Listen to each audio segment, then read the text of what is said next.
Welcome to another edition of the Litigation Psychology Podcast brought to you by Courtroom Sciences, Inc. Dr. Steve Wood, episode 99, one away from 100. And what better way to start episode 99 with my guy, my co-host here, Bill Kanasky, and the Kanasky rant. Bill, what are we ranting about today? How are you? Yeah, I don't want to just hop right into it. Everybody's going to think I'm a real jerk. I was going to ask you, how was your Thanksgiving holiday? It was good. I ate way too much food. I watched a lot of football, won some money on DraftKings. So all in all, it was a good weekend. Can you believe after the weekend beforehand, I find myself in the same predicament of 4 days of space dust again? Not good. My cousin brought it over. He likes space dust. And I was like, oh, man. Did you have PTSD flashbacks from earlier? Yeah. I was in trouble all weekend because of that. So I'm still trying to get my cognitive function back. Great holiday, but I kind of need a break and I need some rest. And that's not what space dust does to you. No, I think it literally says on the bottle that this is not intended for rest. Yes. Exactly. Well, I'm glad that you got your microphone back. You're in your studio. As you can see, I am not in the studio today. I am in Raleigh, North Carolina for a mock trial. But as you can see by the shirt, I'd rather be in Chapel Hill. And I will be in Chapel Hill drinking beer in roughly 2.5 hours. And we'll be heading to the Michigan, North Carolina basketball game. And by the time people view this, we'll figure out who the winner is going to be. But I'm getting out of Raleigh as fast as possible, but I got to come right back. So what are you going to do? What are you going to do? You know, have you been, this is number 99? This is 99, yes. You know, you would think this would be a more significant episode. I mean, we're planning the big stuff for next one, but man, well, thank you for all your work. This has been fun.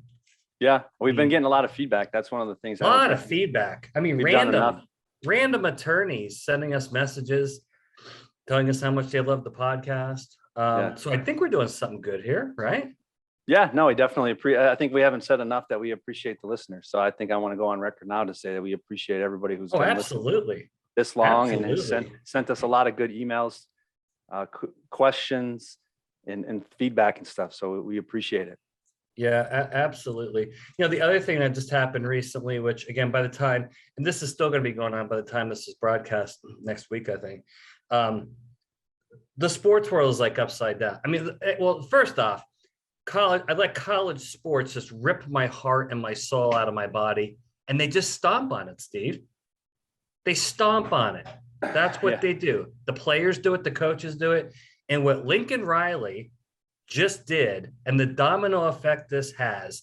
I mean, if you're an Oklahoma fan right now, you are just throwing up all over yourself, right? If you're a Notre Dame, do you know how many Notre Dame clients I have? Oh, they won't talk. They can't talk. They're appalled at these coaches bouncing around. And Steve, have you seen the contracts? Yeah, they're nice. They're big. They're big contracts, and like I said, Michigan State did the same thing to keep Mel Tucker. So I think everybody's getting paid now, the college coaches. Should you and I ask for a raise? We got the podcast. We should have wrote that into the contract. You get the podcast 100, you get a bonus or something like that. There you go. I like it. I mean, that's what I'm talking about. So we're not going to be long here today, but we're going to start this rant. Okay, because I'm really upset. And here's why I'm upset. Two things. We just got a really nice, I forget the guy's name, but he posted today. He posted the link. I don't even know this guy. I think he's in Arkansas, right? He's a trial attorney in Arkansas. He posts our podcast, says how great it is, shares it with all of his followers, and says this particular episode's really good. It's on, trial prep tips, going forward, post-COVID or whatever you want to call. I don't know what to call this, right? And we put that on 2 weeks ago, that episode. I did that one solo from Vegas. I was in Vegas doing that one solo. Steve, I swear, either I really screwed that one up or no one listened to the podcast.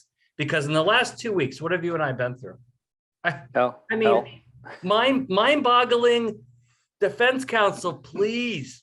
And for those of you listening and not watching, I'm just like squeezing my head. I'm going to lose my mind. And I mean, I'll tell you my story, Steve. So I walk in the office and the attorney says, I'm going to get us some coffee. I'll be right back. Hey, that wasn't a bad guy. We have trial in a week. The witness, is like, hey, I'm so glad for your help. I said, so while the attorney's out, I say, hey, very important homework. I go, where's your deposition? Can you get it out? Because I want to go. And he goes, what deposition? I went, the one that they took of you 2 years ago. Oh, you know what? I never got a copy of that. This is the named defendant in the case, Steve. How in the world? Just explain to me why the defendant hasn't not only have they not reviewed your deposition 7 days before trial, they don't have possession, right? And so then the attorney comes back in, I'm going, what? No, oh yeah, we're getting around to that. We're getting him a binder. And I'm going, it's 7 freaking days until the trial. So what ends up happening is, which we're going to talk about after this, is they had a very tough liability case. I think they were going to get screwed on liability. But what we did was we worked on, and this is a big theme here, mitigating damages, because they're going after nuclear verdicts. That's what the plaintiffs bar is doing. And these guys went in and asked for $20 million, and the jury came back at like 4.5. So I'm still not happy. Apparently the witness performed pretty well, but there were some sticking points when they didn't, have the time to go over their deposition. So I guess what I want to say, I mean, I know this sounds like common sense stuff, but it actually happens quite often. Before I get there, before Dr. Wood gets there, before Dr. Parker gets there, you have to have gone over the documents, the exhibits, and the damn deposition with your witness. I'm not there to go over no, that's not what I do. That's your job, attorneys. And I come in and no one's ready. And so possibly could happen. We had to keep stopping. Oh, I got to get familiar with this. Oh, I got to get familiar with that. Well, you could have did that yesterday. You could have did it last week. It's just unacceptable. And I know, okay, maybe, you know what, listen, we've all been sitting around for a year and a half, 2 years. Okay, I get it. Come on, people. That's my rant for the day, but I want to hear your story because I don't understand. I just don't understand. Well, mine was actually even worse, and it was more frustrating because, you and I, primarily the biggest thing that we do is work with witnesses, on top of mock trials, but we do a lot of witness work, and I spend a lot of time making sure that my witnesses are prepared. And I take a lot of pride in having prepared witnesses and making sure that when the attorney sends me an email when I check in, that they say the witness did well. But I had a certain situation recently where, going back to you talking about preparation, where worked with the witness and then gets on the witness stand and then abandons everything that we had talked about, that we had spent time with, and went back and did what they believed was, screw anything that you talked about before. I'm going to go back and do what I believe works and abandon the game plan. And there was a bad verdict in the case. And not only that, when they talked to the jurors after the case, the jurors told the attorneys that they detested the witness. And he did all of the things that we told him not to do, but he decided to do them on the witness stand. And I think that comes down to, like I said, just making sure, being prepared and having the witness understand that, look, follow the process, right? If you follow the process, good things are going to happen. You want to go out on your own, you want to abandon the process. And there's a reason why you didn't do well in your deposition. And now there's a reason why you didn't do good in the trial testimony. I think this comes down to a couple things. And again, I'm telling everybody this going forward because I'm tired of cutting corners. Trial prep for trial testimony is a 2-day minimal process. And that's us. right? The attorney has to do their own thing on other days. I mean, it takes time.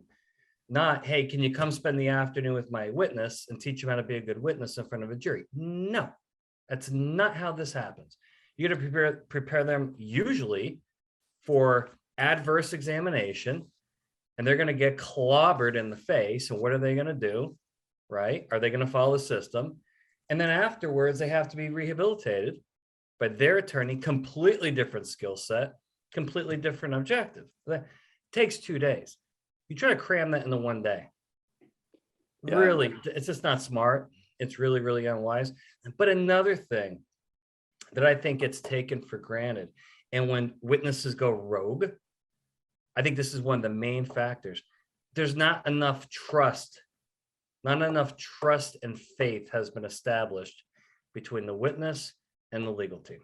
No, 100% That agree. is the problem, because you skip over that stuff and you bring them in your office, you start throwing documents at them, you start talking legal stuff, You can't do that with your we've already talked about this multiple times. Everybody, the whole world has a mental health problem right now. Okay? People are on edge. People are distracted. People are stressed. And you expect them to come into your law firm and just trust you and do whatever you say? No. No, you need to take care of these people. I'm not saying you need to be a therapist. However, there is some therapeutic communication you can do to make sure these folks are okay. Because I think a lot of times these witnesses go rogue. Again, they don't care enough about the process. They haven't bonded with the legal team. The legal team just assumes the witness is on board. I mean, Steve, that's not always the case. No, and I think going back, cases that we've had really, really well, that where the witnesses perform really well is those situations where they know and trust. And I make a really big point of doing it is say, hey, trust in your counsel that they'll come up. And if the answer is yes or no, and there's an explanation, say yes, say no, sit there. And if opposing counsel wants to ask the follow-up, they will, which they won't probably. Trust that your counsel is going to come up and do that and ask the follow-up question and allow you to get out that explanation rather than you trying to force it because you don't trust it. And when you get the witness to understand that, yeah, okay, my attorney has my best interest in mind and I don't need to explain it now because I can trust they will give me an opportunity. Yeah, that's when they don't go rogue, to your point, because when they don't trust the attorney to do that, they want to force the explanation and they want to force and do things, like you said, and go rogue because they want to preemptively strike rather than wait and follow the plan.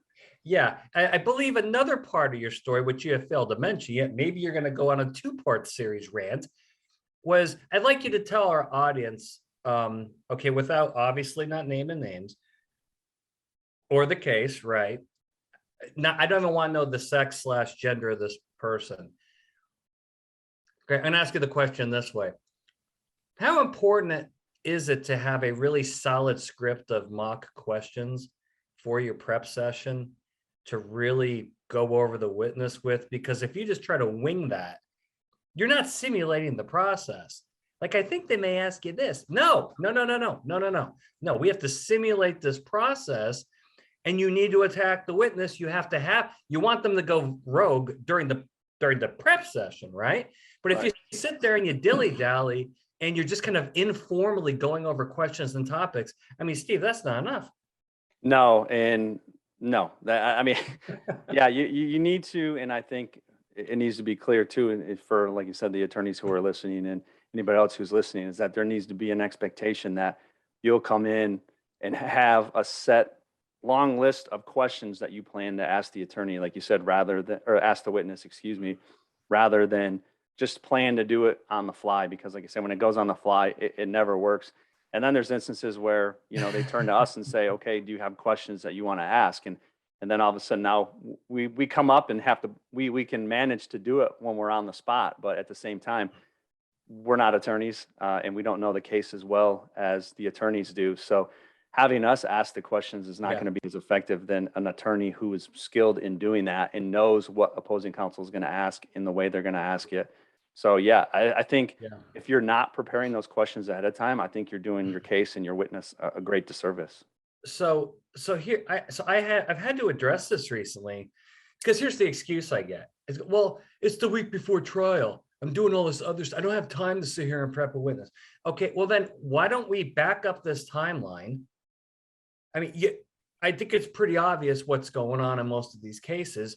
You don't have to do this the week. You could do a booster session the week before trial. Okay.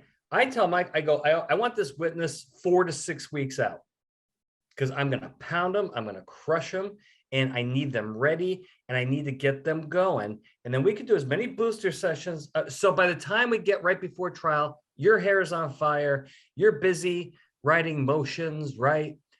Creating exhibits. You don't have to worry about your witness prep because it was done in a stepwise process starting 4 to 6 weeks ago. Right.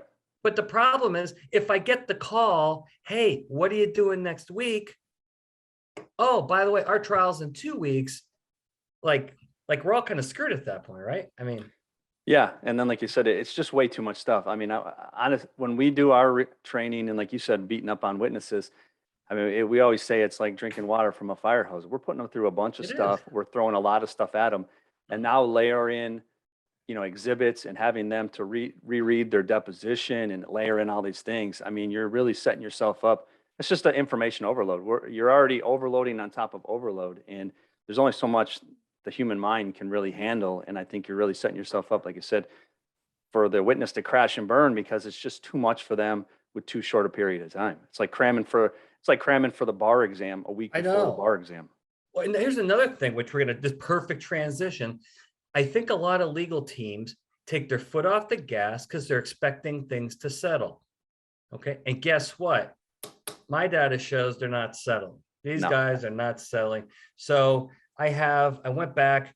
I mean, this year's still been kind of very slow. A lot of courtrooms starting to open up, but I have eight cases I consulted on that went to verdict this year.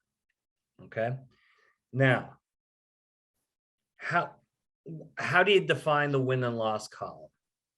I think things have been very redefined because what's happening is, again, my cases aren't settling, right?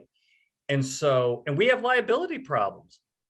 And that's why they're not settling, number one. But number two, everybody wants a chunk of this nuclear verdict. At the plaintiff's bar, by the way, and Steve, you saw that seminar back in the middle of COVID, remember, where they're like, we're not, he was yelling at guys for settling cases, remember? Yeah. Oh yeah. I mean, they yelling at them. Yeah. Essentially the nice PG way of saying it is that if you're settling cases, you're weak, right? Yeah. There's no reason why you should be settling cases. So the plaintiff's bar is talking and the current theme they have is don't, like Morgan and Morgan down in Florida, don't settle. You take them to trial because the odds that you're going to outmaneuver them are high, right? It's a fact. So I got 8 of these things going to trial.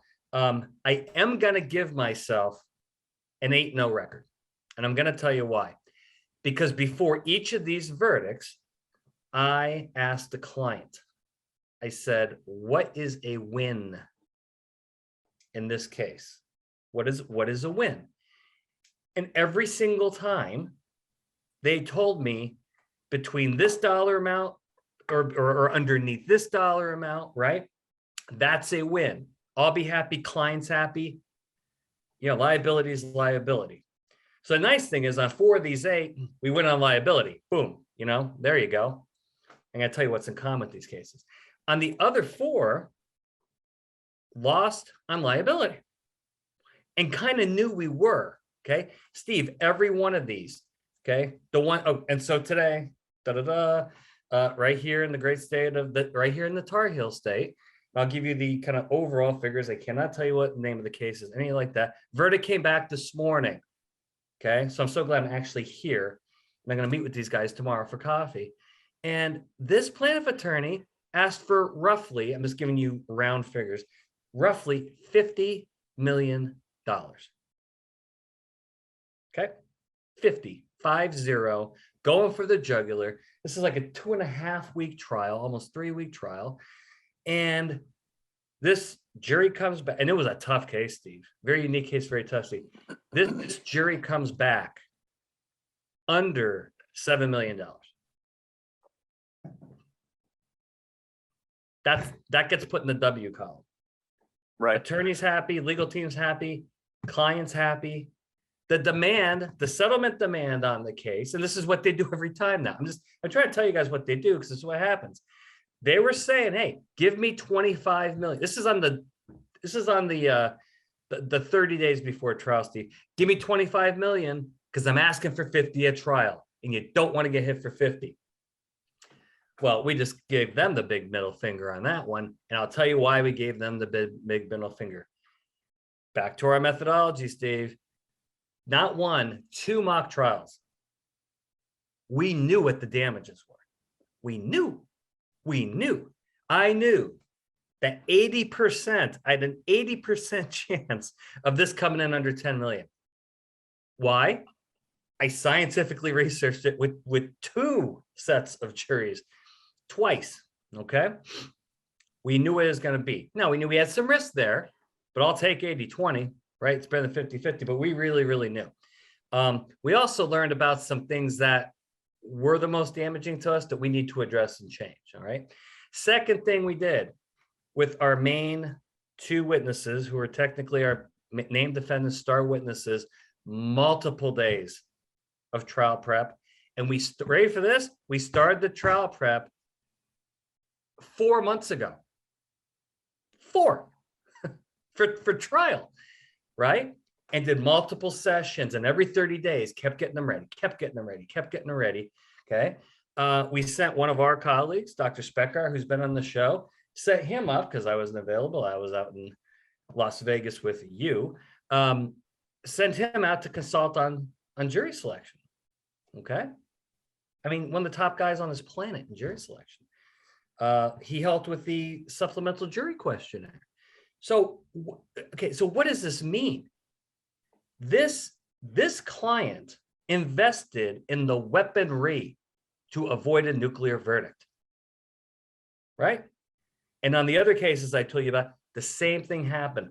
Weaponry. They know what they got to do. They've got to do the research. They've got to get the witness. They've got to scientifically be ready for jury selection in this new day. And every single one of these W's, that's exactly what we did. And then you're going to love this. Well, I'm not going to tell you which verdict it is because I don't want to start a shitstorm. I already got enough people mad at me. There was a very, very, very large verdict recently that we have a slide about. Correct. Right? Yep. You know what I'm talking about? Yeah. Well, I was up in New York City the last 2 days working on a huge case, like case in the media. Very, it's a bad case.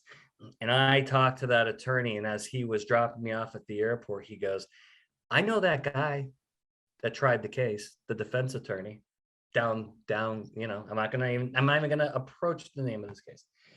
And I go, really? He goes, oh yeah, I talked to him. And he looked at me as he was driving, Steve, and he goes, they didn't do shit to prepare. They didn't do shit. They didn't mock try it. They didn't do anything to prepare because their client didn't want to invest in the weaponry. I think that's the biggest verdict I've seen in a long time. I remember my phone was ringing after the verdict. I'm going, what the hell is going on? But he talked to that attorney and said, what happened? What did you do? Like, what happened? And he goes, I didn't get authority for a mock trial. He should have done 3 mock trials. With that case, holy shit. Didn't prep the witnesses with people like us. And they went through their cost saving. This is what the whole reptile thing's about, right? Or now Keenan's Edge, depending on who you listen to. Exactly. I had to get Keenan in there again. I'm sure he had a nice Thanksgiving too. I'm sure that guy puts on a hell of a Thanksgiving party. I don't know. I didn't get an invite. Did you? No, I was gonna say I don't think we're getting invited anytime soon. But here's my point: is all of my clients are avoiding nuclear verdicts. This is what the whole world is worried about on the defense side, right? How many speeches have I given this year on nuclear verdicts? I can't even count them. The ones I have lined up for next year, I can't even count them. And it's the same formula that we're following. And look at the differences in demand versus outcome. Now, it's great when the outcome's 0. It's great. Some of these cases, it's not going to happen. Right. Because you did screw something up. All right. But maybe you have a good causation argument. Maybe you have really likable witnesses, Steve. But when the other person asks for $75 million and that verdict comes in under 10, do you know what that plaintiff attorney feels like? Oh, and by the way, so today, rumor on the street is this plaintiff attorney who asked for the 50 and got under 10, very, very unhappy attorney. Wow. Not a happy camper. I love this job. Yeah, that's right. That's what we live for. I love to frustrate the opposing But counsel. it's great. But this is great. I mean, but then you go see some of these other verdicts. It's funny. The nuclear verdict formula, we know. Yeah. Well, I'll tell you how. You want a nuclear verdict? I'll show you how to get a nuclear verdict. Right. But if you want to avoid one, this is what you got to do. And so everybody's got to start looking in the mirror. I had our guy, Matt Moffitt, call me. He calls me like at 5:30 on Wednesday before Thanksgiving. And he's like, I'm trying to convince my client they got to spend this money because these attorneys are raising the demands. It's scaring everybody shitless. And it should, because they're sending the message. And I think this is just a blanket strategy across the plaintiffs bar is force these defense counsel and client, force them into the courtroom. Force them in there, because that's where you're going to get them if they're not prepared. I think they're right. But then I can go to show you if they are prepared, nuclear verdict avoided. Hell, nuclear settlement avoided.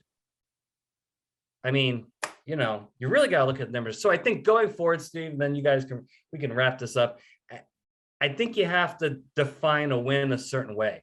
You're not just going to go out there and go undefeated on liability. You're not going to do it. But if you know what you're doing, and you talked about before the podcast, I've talked about this on several. So this case that the verdict came out this morning, of course, on Thanksgiving weekend, what am I doing? I'm on the phone with defense counsel, going over, here's how we're going to outline our closing argument. I was not drinking space dust at this time. I can fully assure you of that. Okay. And we went through, we talked about when to bring up damages, how much to bring up, the counter anchoring effect, because we knew the other guy was going to ask for 50 million. I've done this over and over and over again. We went through the whole formula. Here's how long it should be. Here's the order of information. Here's how many times you say this particular phrase. Like the whole Johnny Cochran, right? Right. Does not fit, you must acquit. He said it 19 times. You got to do the same thing, right? Things like fair, reasonable, evidence, burden of proof. You've got to say that stuff over and over and over and over. Okay. And then to keep them on track, I told him to bring up the mistakes that we saw in our mock trials where jurors would say yes on negligence and just kind of skip over causation, right? And go right to it's like, no, you can't do that. And here's why. To keep these people on track. So, I'm pretty happy with the outcome. Every outcome I've had this year, I'm going to put in the W column. And the reason why is my clients defined the W before the trial. I said, what's a W here? And what's going on here is I think clients need to get this through their heads is you got to start looking at W's in dollar signs. Because I don't care I don't see these plaintiffs until some significant time goes by. I think the go to trial theme, right? And to double and triple demands, Steve, that's not going anywhere. That's not going anywhere. This is a big game of chicken, right? Right. And who's going to flinch first? You remember the game Chicken, right? Yeah. Dumbass game. I mean, yeah. what a dumbass game. But this is what it is. And they want the other side to flinch. And if you don't, you better get prepared, right? Well, if you make either of those mistakes, you're going to be paying out multiples of what you wouldn't pay out. So I'm a happy camper. What do you want to let's see. So we're doing episode 100 here. Yep. In a couple days. I'm looking forward to that. Yeah, it should be fun. I know we've teed up our guest list. on a prior episode, but I'm looking forward to it. A lot of good attorneys on there. We're just gonna spend a gotta lot of confirm time with them, yeah. just bullshitting with them and talking to Yeah. them and having a good time. So I'm looking forward to Yeah. it. I think it's going to be good, and hopefully the viewers will and listeners will get something out of it. I think I want it to be entertaining, but I want to get their perspective on, particularly, but like almost what we just talked about is going forward. We have to redefine some things. Steve, I already have for 2022. I already have roughly 12 national speaking engagements. 12.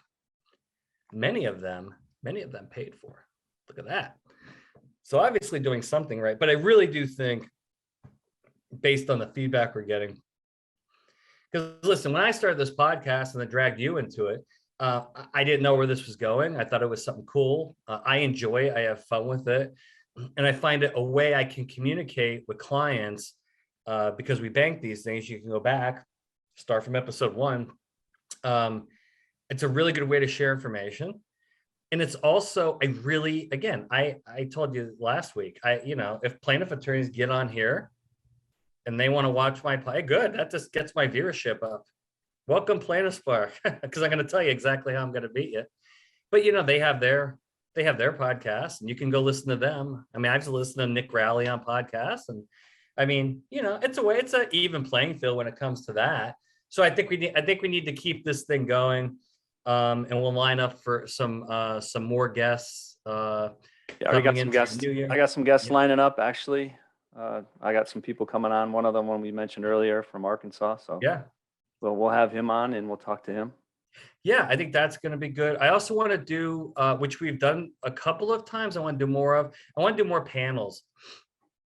New panel. Take 45 minutes and maybe get 3 people on, right? And we can bounce questions off of them from different perspectives or different types of litigation. There's all kinds of things we want to do. And then I have viewer mail. It's sitting on my desk at home. All right. Well, maybe we can tackle some of that with our panel on the 100th episode, or we'll just come on and do a viewer mail episode. Because the most significant thing I have to repeat, back to this trial prep thing that's making me nuts, which you have to counter anchor damages. You have to.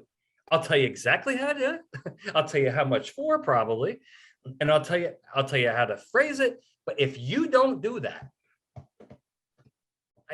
there you have no chance. But it's back to that, necessary but not sufficient, right, Steve? Like that alone is necessary, but it's not sufficient to win the case. You have to have these other things that we've talked about in place: your witness performance, right? Your jury selection strategy, your opening statement, order of information, your counter anchoring. All these things are a constellation that come together to produce great results. These things, yeah. Well, I was just going to say, when you're talking about, when we talk about trust in the process, I think going back to counter anchoring is really another one of those where the attorneys have to trust the process, because when we've talked about this on the podcast before, and we've written about this as well, is how many times have you got where you've heard an attorney say, well, I don't want to offer up counter or an alternative damages, or what if I offer alternative damages? Aren't jurors going to think that I'm basically conceding liability? So I don't feel comfortable doing that. So I think, Myth. What do you think about that? We've studied this for decades. It's not true. Right. It's not true. Now, there's a certain way you got to do it, right? You could do it in a really bad way, and it may look like that. But if you do it the right way, absolutely not. Because you're going to start this in jury selection, Steve, in voir dire. You're going to say, hey, panel of jurors, here's what I'm going to do. He's going to give you an absurd number. I am going to give you a different number because I think his or her number is absurd. And by the way, that doesn't mean I'm saying I'm liable in any way. I'm just saying I have an ethical obligation to attack that number. Everybody here okay with that? And the moment you do that, you've just essentially poisoned the well, right?